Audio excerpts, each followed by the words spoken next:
दिनै तारमाने दिनै चिरां जिल्लायाव जोङो micro' finance incentives and relief scheme होननानै आसाम गभर्नमेन्टआ जितु लादों बेयाव हिमन्त बिश्व शर्मानि दैदेननायाव ओरैबायदि गोख्रों मोनसे पदक्षेप बियो जे जोङो प्रथम माने बे गभर्नमेन्टनि प्रथम माने केबिनेट जि मिटिं बियो मे मासनि 11 तारिखआव जादों आरो बेवहायनो डिसिसन लानाय जादोंमोन जे माइक्र' फाइनान्सनि सिङाव जायफ्रानाखि ऋण लानानै जुरुला जानानै दङ बिसोरनो जाहाथे मदद होनाय जायो दा बिनि थाखाय मोनसे कमिटि बानायनाय जादोंमोन अशोक सिंघालखौ चेयारमेन खालामनानै बिथाङा जि मोनसे रिपर्ट होदों बेखौनो एप्रुभ खालामनानै दिनै 24 तारिख जुनाव बेखौ एप्रुभ खालामनायनि उनावहाय माइक्र' फाइनान्सनि जि फाइनान्सियेल इनसेन्टिभ्स आरो रिलिफ स्किम बेखौ दिनै सुरु खालामबाय दा चिरां जिल्लायाव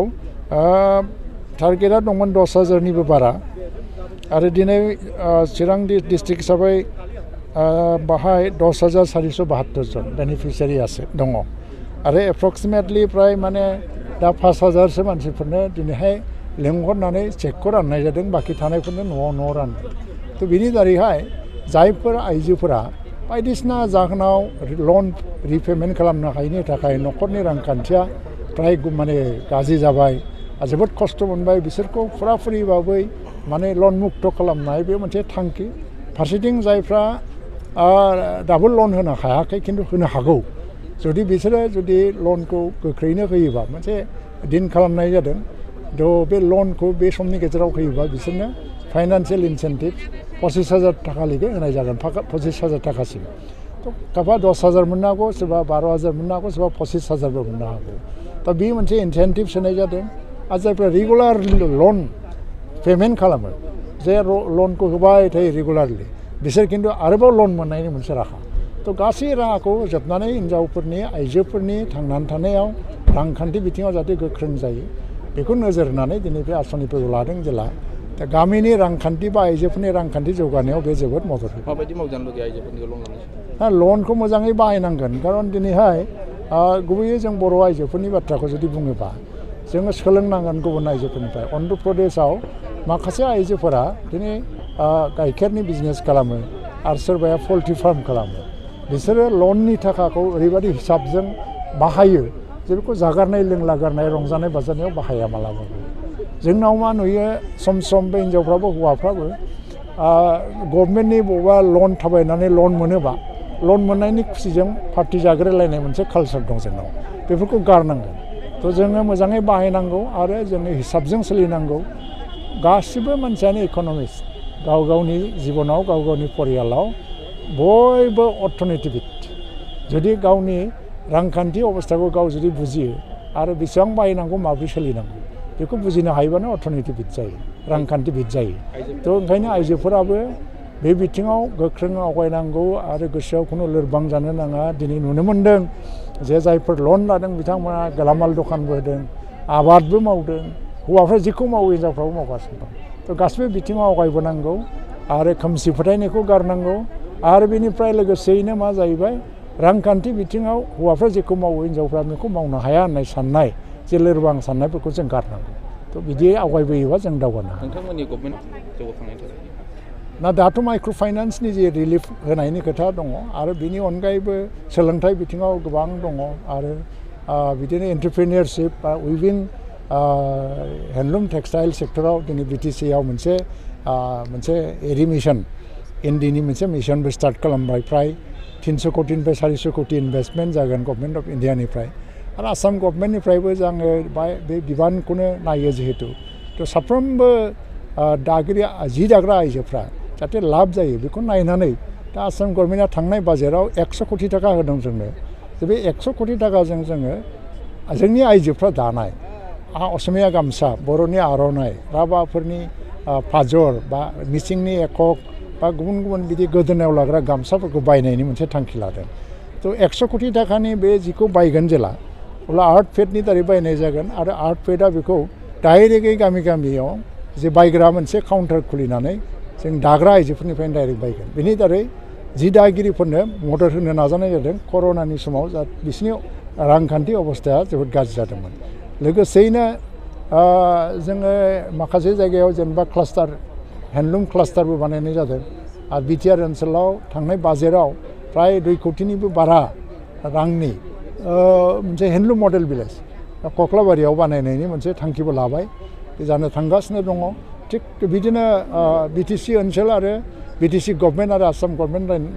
माने जयै गोरोबलायनानै हेन्डलुम टेक्सटाइल सेरिकालचार बे बिथिङाव जोङो जौगानायनि हाबाफारिजों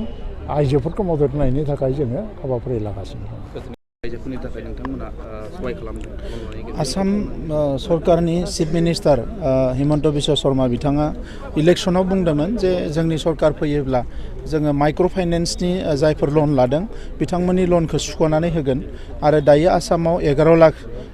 जिखिनि आइजोफोर बिसोरनि लनखौ सुख'नाय हाबाफारिया सोलिगासिनो दङ दिनै चिरां जिल्लायाव 10,000निख्रुइ बांसिन आइजोफोर जायफोरानोखि लन लानानै माखासे खामानिफोर मावदोंमोन दा बे लनफोरखौ दिनै सुख'नायनि हाबाफारिया जागायबाय आरो बेजों जोंनि आइजोफ्रा रांखान्थि जौगानायनि माखासे खामानि मावनो थाखाय बिथांमोना थुलुंगाखांनाय मोनगोन आरो गोरिब गुन्द्रा न'खरफ्राव रांखान्थिनि थाखाय जेफोर जेंनानि थाखाय दिनै लनफोरखौ रिटार्न खालामनो हायाखै बा बायदि जेंना जादों बिनिफ्राय बिथांमोना उदां जानो हागोन स' बियो मोनसे बेसेबा गिदिर मोनसे खामानि जादों जोङो बिटिआर सरकारा बेखौ बरायो आरो जोंनि ओनसोलावबो जिहेतु गोबां आइजोफ्रा बे आसनिजों बे स्किमजों लाब जागोन जोङो बिथांमोननो साबायखर बावो आरो बेजों लोगोसे जों बिटिआर गभर्नमेन्टआबो जोङो लाइभलिहुड थांना थानायनि राहा लामा हिसाबै दाउ अमा फिसिनाय बोरमा फिसिनाय दानाय लुनाय गोबां माखासे स्किम जोङो आखायाव लादों आरो फैगौ बोसोरथामनि गेजेराव बे गासैबो आसनिफोरखौ इमप्लिमेन्ट खालामजोबनानै जोङो बोसोरथामनि गेजेराव प्राय जोंनि ओनसोलनि जेसेबां फेमिलि दङ मेक्सिमाम फेमिलिखौ जोङो मोजां मोनसे रांखान्थि मोनसे अबस्थायाव लांनो थाखाय नाजागासिनो दङ लाइब्रेरि नङा बियो आइजो क्लाब होनदों बियो आइजोफोरनि क्लाब नङा आइजो क्लाब आइजोफ्रानो बे क्लाबनि दैदेनगिरि जागोन आरो गुबै जाहोना जाहैबाय दा जोंनियाव उन्दै बैसोआव हाबा जायो जायफोर उन्दै बैसोआव हाबा जादों बिसोरनि परियाला एबा फेमिलिया जोबोद नोरजिया जादों उन्दै बैसोआव दायो गथ'फ्रा ड्राग्स जादों सोरबा न' बां गारनानै बाहेरायाव खारनो गोनां जादों बे थासारिफोरखौ जोंनि आइजोफ्रा मोजाङै बुजियो दा नंखायनो बे आइजोफोरखौनो लानानै जोङो मोनसे भिसिडिसियाव 100 आइजोफोरखौ ज' खालामनानै मोनसे क्लाब बानायनानै होनो नागिरदों आरो आइजोफ्रा गावसोर मोगा मोगि जानाय जेंनाफोरखौ बेयाव सावरायगोन आरो बेनि सुस्रांनायनि राहा लामाखौ बरनगोन आरो जोङो सरकारा बेखौ सम्पुर्ण मदद खालामगोन जों हास्थायदों जे जोंनि ओनसोलाव जोनोम जानाय साफ्रोमबो गथ'फ्रा गोग्गो जानांगौ मोजां सोलोंथाइ मोननांगौ आरो साफा मोजां नोगोरारि जानानै जाहाथे बिथांमोना जिउ खुंनो हायो बिनि थाखायनो बे हाबाफारिखौ जों लानाय जादों अफिसनि एग्रिकालसार अफिसार जे थाखा लानायनि मोनसे भिडिअ भाइरेल जादों बिनि सायाव अलरेडि इनकुवेरि होनाय जाबाय आरो बेखौ एक्सनबो लानाय जाबाय नाथाय बे इनकुवेरिया जेब्ला जोबगोन अब्ला बिनि सायाव आरोबाव ड्रास्टिक एक्सन लानाय जागोन 462গৰাকী হিতাধিকাৰী আমি বিত্তীয় সকাহ আগবঢ়াইছোঁ আৰু আশা কৰিছোঁ যে এই আঁচনিয়ে মহিলা দৰিদ্ৰ যিসকল মহিলা আছে যিসকলে নিয়মীয়াকৈ লোন ঘূৰাই দিছে সেইসকলক যথেষ্টখিনি সকাহ দিবলৈ সক্ষম হ'ব আৰু মহিলা সবলীকৰণৰ এক দৃঢ় পদক্ষেপ হিচাপে মই ইয়াক গণ্য কৰিছোঁ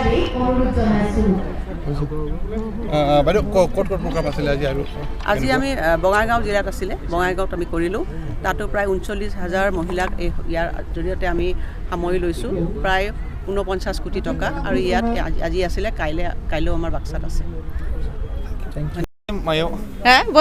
बन्दन बेंकनिमोन 90,000 लादोंमोन बाबु औ मायाव बाहायदों दाउ फिसिदोंमोन बाबु औ बेसेबांसो मुलाम्फा जाखो एसे एनैल' लकडाउननि थाखाय बारा मोजां जायाखै दिनै सरकारा नोंथांमोनखौ सहाय खालामदों माबायदि मोनदों जोबोद गोजोननाय मोनदों बाबु उननि समाव माबायदि खामानि उननि समाव बेखौ लनखौ सुख'नानै ओमफ्राय मोजां गोदान लन लाफिननानै गोदान बिजनेस खालामनो सानदों मा गामिनि बिजनि हायना नोगोर बिजनि हायना नोगोर थाखा लन लानायमोन जोङो 45,000 लादों आर'हनाव ओमफ्राय बेखौ लानानै बिदिनो फिसा फिसौ दखान होयो आरो एसे एनै माल सोबाय ओमफ्राय बिदिनो न' लुनायाव एसे बाहायनाय जादों आरो माबायदि मुलाम्फा जादों लन लानानै मोजाङानो जादों दिनै सरकारा नोंथांमोनखौ सहाय खालामदों माबायदि मोनदों गोसोआव मोजां मोनदों बेसेबांसो सहाय खालामदों नोंथांमोनखौ दिनै 25,000